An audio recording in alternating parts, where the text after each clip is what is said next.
When you listen to Y94, and then and only then we will call and give you free money. Our first easy money call of the week going to happen within the next 15 minutes. You can, of course, still sign up. Y94.com as we slide into VentsDay. If there's something you're crabby about, you want to get that off your shoulder here before you start the new week, you unload that now and on your drive to work. By the time you even get to the office, you're going to be feeling already a little brighter and sunnier. Jamie got a vent today. Yeah, I want to vent about snow because it's just, I thought we were done. We were so excited. I actually swept our driveway, swept our patio, got all like the dirt and grime that comes after the snow residues there, and it was gone. And now all of a sudden it's back. And plus, it came back with a vengeance last week when I got my street plowed. They just pushed it all up against my driveway. So it's basically climbing Mount Everest to get into the driveway. If it makes you feel a little bit better, I think we're done now. I think now we're good, aren't we? Just doomed us all. And it's supposed to be like 40s, 50s, 60s the next couple weeks. Yeah, we're okay. We're good, probably, maybe, possibly. Right, you got a vent today? I have a vent about what is the deal with McDonald's and their brainwash ability towards children. They're good at it. My kids are obsessed with McDonald's. Mm-hmm. In fact, my son will wake up and the first thing he'll say is, I have an idea. Let's go to McDonald's. And it's not like we go to McDonald's all the time. It's that rare treat, but they just and have you ever noticed when you're driving, there is no way to avoid a McDonald's.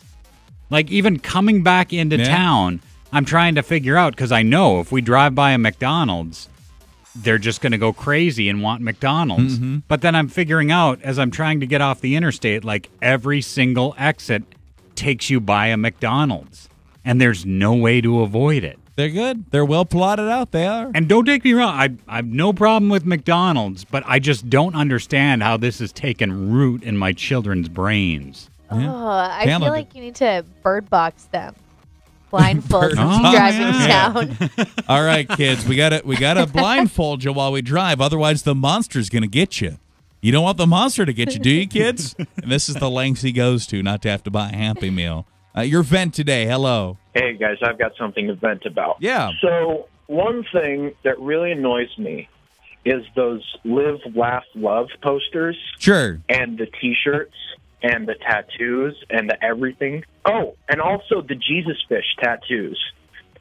It's usually like upper middle class women that have them, and it's like they come in a package with posters about how it's always time for wine.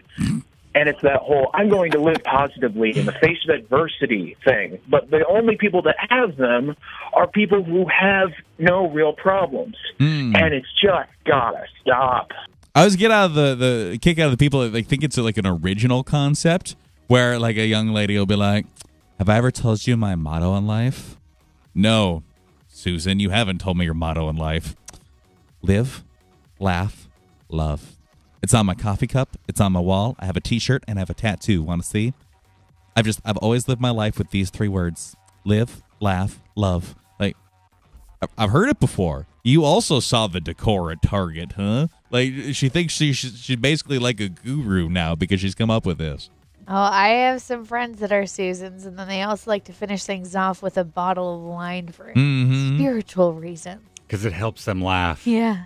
And live. And love, too. Yeah. Your VentsDay vent? I was at a bar with a couple friends last week, and 2 of the guy friends were on the subject of boobs, big boobs versus little boobs. And I was just like, are you kidding? Like, why does that even matter? You don't get a choice in that. So it was one of those, like, you look around, you're like, was I meant to be in this conversation? You just get up and walk away. I mean, technically, you do get a choice in it. I mean... Yeah? Yeah, surgically. I mean, depending on how you're looking at it, yeah. Yeah. VentsDay vent, hello? Hey, guys. Hey. Yeah, I definitely have something to vent. I was just thinking about this the other day. I have a real problem with people who talk too loud in public, specifically at this coffee shop that I go to. So I was there the other day. I was studying, and there were these guys, like 2 tables down from me. You would have thought they were like talking over loud music or something. They were basically screaming at each other, talking so loud, and I kind of, I was like kind of shooting them looks, like hoping they would be quiet, but they never did. I ended up leaving. I couldn't concentrate. It's just obnoxious to me when people are in public and they're being super inconsiderate about the volume of their voice. There's people that seem to not realize that there is other people around them, that they aren't the only ones in the room. Yeah. And that is a fascinating skill that some people have. All you can do is pull out the librarian. Yeah. Shh. Time to be quiet. You have a vent, and if I'm reading my note correctly, it's basically just to women, it says. How about you start choosing where you want to go, because you already have in your mind where you want to go, all right? My girlfriend cannot decide what she wants to eat, what we want to do tonight, or anything. I have to list 7 different options, and then one of those is halfway decent that you'll quote-unquote settle on. Are you serious? Right. If you're that picky, why don't you choose where we go out to eat? Because literally I'm tired of listing every restaurant everywhere we go, okay? Every restaurant in the area, I'm done with it. So why don't you pick something? Whatever sounds good to you, guess what? I'm not picky. I'll eat there. I would argue, and maybe, Jamie, you have a rebuttal for this. Women do seem to, more than maybe men, pull that like, oh, I don't really care. But you do care, and you have somewhere that you would rather eat. Why do you do that? I think we do care, but I also think we really don't know where we want to go. Sometimes there's just too many options, and you can't decide what you're in the mood for, so you need to hear those options out loud and before you make that decision.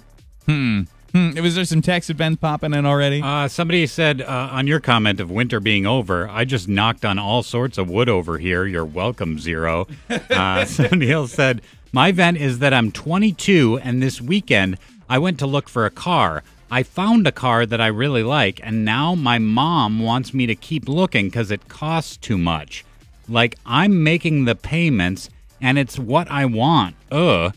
Somebody else on my comment of McDonald's being everywhere, they said, Rat, if you come in on 13th at West Acres, you're in the clear. Oh, no, you're not. You're forgetting there's a McDonald's right over there on the right on that frontage road that's completely visible when you come off the interstate. I'm telling you. Tried there already. Come on. Jeez. Your VentsDay vent, what do you got for us today? Oh, my gosh. Parents that spend time trying to negotiate with a toddler, no. You don't negotiate with toddlers. You don't beg for them to come over to you. You don't beg for them to act properly in stores, in public. You tell them. They are toddlers. They have no concept of what is correct and incorrect unless you tell them. There's no negotiation. Toddler, child, you are a child. This is what you will do, and that is how they will act. I would probably respond with this, and that is, everything works differently for every kid and family. Because I personally, I disagree with you, but that's been my experience, that I am happier with how things end when I try to force a conversation. And even if it is completely nonsensical, I like to hear their side so I can try to reason with them, because I think then I'm actually teaching some level of communication. And this is how you settle differences of opinion, wherein some people might do the no, I'm larger than you and I can just pick you up and take you where. No, I like to have some sort of conversation about it, whatever the case might be. And that works usually. For me, but again, you know what? And I'm not going to throw shade on how it works for you, though, so however it works for you. The twist is the word that they used a million times there, toddler. Yeah. Toddler does not equal rational human being. So it's not like you can just say, this is how it is, and it's going to be that way. That's why kids will end up on the floor crying. Yeah. The other day, we got a snowstorm, and I had to try to explain that because I made the joke that you can thank Elsa for that. And I had to explain that she's not actually outside. and that was not met welcomely. And that was my fault. So I had to explain that that's my fault that she's not, in fact, outside. But she was not. And that eventually we saw eye to eye. Your VentsDay vents, grab a couple of more. 237, it's text 35270. Here we go. Got me feeling like. Trust us. Let's get through this morning together. You're waking up with the Playhouse.